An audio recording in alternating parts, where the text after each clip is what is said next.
भाई इनके पार्टी के राष्ट्रीय अध्यक्ष को सपने में भी चिराग मॉडल दिखता है ना। यही चिराग मॉडल है जो इनको तीसरे नंबर की पार्टी बनाया। यही चिराग मॉडल है जो आधे से ज्यादा इनके प्रत्याशियों को चुनाव हराया। और यही चिराग मॉडल है जिसकी वजह से मुख्यमंत्री आज परिस्थितियों के मुख्यमंत्री बने हुए हैं, दूसरे की कृपा पे। ये बैकफुट पे तो आप जा रहे हैं। इससे पहले कब आप भीम संसद को आप आयोजित किए थे? कब किए थे बताए ना मुख्यमंत्री जी। आज 19 सालों के बाद आपको अनुसूचित जाति वर्ग की आपको याद आ रही है, तो बैकफुट पे हम जा रहे हैं कि वो जा रहे हैं? और भैया हम तो फ्रंट फुट पे खेल के दिखा दिए। 2020 में अकेले चुनाव इनके सामने लड़कर हम तो दिखा दिए। 19 साल के मुख्यमंत्री में अगर हिम्मत है तो अकेले चुनाव लड़कर दिखाएं। ना सिर्फ उन्होंने मेरे नेता, मेरे पिता आदरणीय रामविलास पासवान जी का अपमान करने का उन्होंने काम किया, समय समय पर उनको प्रताड़ित करने का उन्होंने काम किया, बल्कि जिस तरीके से बिहार की विधानसभा में पूर्व मुख्यमंत्री जो कि पुनः दलित समाज से जिन अब शब्दों का इस्तेमाल उनके लिए किया गया, ये सोच को दर्शाता है। दलित वर्ग से आने वाली बेटियों के साथ, महिलाओं के साथ बलात्कार की घटनाएं बढ़ी हैं।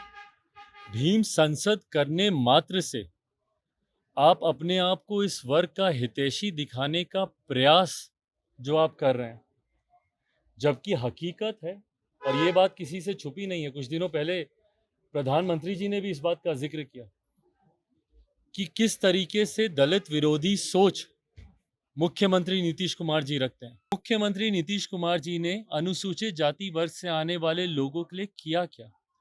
आज जब उनके ऊपर उत्पीड़न की, उनके ऊपर अत्याचार की घटनाएं बढ़ी हैं, तो ऐसे में मुख्यमंत्री जो कि प्रदेश के गृह मंत्री भी हैं, क्या कदम इनके द्वारा उठाएगा? कुछ दिनों पहले चुनाव से पूर्व मुख्यमंत्री जी ये घोषणा करते हैं, और एक प्रदेश का मुख्यमंत्री जो प्रदेश के गृह मंत्री भी हैं, वो ये घोषणा करते हैं कि अगर किसी दलित समाज में हत्या होती है, पहली बात तो आप हत्या की सोच एक गृह मंत्री रख कैसे सकता है, पर यह घोषणा की जाती है कि अगर हत्या होती है तो उसके आश्रितों को सरकारी नौकरी दी जाएगी। भाई हर हत्या पे मैं गया हूं, आज भी आप चले जाइए, सबसे ज्यादा हत्याएं चौकीदारों की हो रही, जो जनता दल यूनाइटेड और उनके नेताओं के पास। जिस तरीके से अनुसूचित जाति जनजाति वर्ग से आने वाले लोगों की उत्पीड़न की घटनाएं बढ़ी हैं, हत्याओं की घटनाएं बढ़ी हैं, दलित वर्ग से आने वाली बेटियों के साथ, महिलाओं के साथ बलात्कार की घटनाएं बढ़ी हैं। भीम संसद करने मात्र से आप अपने आप को इस वर्ग का हितैषी दिखाने का प्रयास जो आप कर रहे हैं, जबकि हकीकत है, और ये बात किसी से छुपी नहीं है, कुछ दिनों पहले प्रधानमंत्री जी ने भी इस बात का जिक्र किया कि किस तरीके से दलित विरोधी सोच मुख्यमंत्री नीतीश कुमार जी रखते हैं। ना सिर्फ उन्होंने मेरे नेता, मेरे पिता आदरणीय रामविलास पासवान जी का अपमान करने का उन्होंने काम किया, समय समय पर उनको प्रताड़ित करने का उन्होंने काम किया, बल्कि जिस तरीके से बिहार की विधानसभा में पूर्व मुख्यमंत्री जो कि पुनः दलित समाज से जिन अब शब्दों का इस्तेमाल उनके लिए किया गया, ये सोच को दर्शाता है, मुख्यमंत्री नीतीश कुमार जी की दलित विरोधी सोच को ये दर्शाता है। ऐसे में जब आप भीम संसद आप आयोजित करते हैं, तो ये भी बताना जरूरी है कि इन 19 सालों में मुख्यमंत्री नीतीश कुमार जी ने अनुसूचित जाति वर्ग से आने वाले लोगों के लिए किया क्या?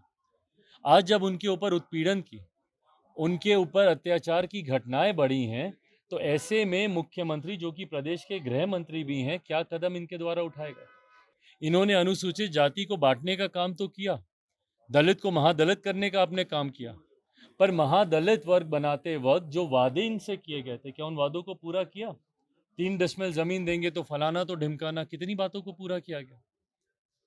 कुछ दिनों पहले चुनाव से पूर्व मुख्यमंत्री जी ये घोषणा करते हैं, और एक प्रदेश का मुख्यमंत्री जो प्रदेश के गृह मंत्री भी हैं, वो ये घोषणा करते हैं कि अगर किसी दलित समाज में हत्या होती है, पहली बात तो आप हत्या की सोच एक गृह मंत्री रख कैसे सकता है, पर यह घोषणा की जाती है कि अगर हत्या होती है तो उसके आश्रितों को सरकारी नौकरी दी जाएगी। भाई हर हत्या पे मैं गया हूं, आज भी आप चले जाइए, सबसे ज्यादा हत्याएं चौकीदारों की हो रही, जो दलित समाज से आते, हर हत्या पे हम जाने का काम कर रहे हैं। कितने लोगों को सरकारी नौकरी देने का आपने काम किया? तो ऐसे में जब आप भीम संसद का आप आयोजन करते हैं सिर्फ और सिर्फ वोट बैंक की राजनीति को साधने के लिए, और ईमानदारी से दिल पे हाथ रख के जाके पूछ लीजिए जो ये लोग भीड़ को बुलाने का काम किया, जाके पूछ लीजिए उनके दिल में कौन है। भैया हम तो उसी रास्ते से गुजर कर आ रहे हैं। लेकिन चिराग जी जेडीयू वो ये लोग कह रही है हाथ में मुख्यमंत्री जी का झंडा पकड़ा हुआ है और बात चिराग पासवान की वो लोग कर रहे हैं। तो ये दिखाने से, वोट बैंक की राजनीति को मात्र साधने से, क्या लोगों को नहीं समझ में आ रहा भैया कि चुनाव है 4 महीने के बाद? इसलिए आज आपको भीम संसद का आपको याद आ रहा है? लेकिन चिराग जी पिछले 19 जेडीयू के सालों लोग से कह आपने रहे क्या हैं कि किया? चिराग पासवान और नरेंद्र मोदी बैकफुट पर जा रहे हैं। नीतीश का जो फैसला हुआ, जो आरक्षण का दायरा बढ़ा, उसकी वजह से ही लोगों को परेशानी है, इसलिए मुख्यमंत्री नीतीश कुमार को लगातार चिराग निशाना बनाते हैं। भाई कौन बैकफुट पे जा रहा है? बैकफुट पे तो आप जा रहे हैं। इससे पहले कब आप भीम संसद को आप आयोजित किए थे? कब किए थे बताए ना मुख्यमंत्री जी।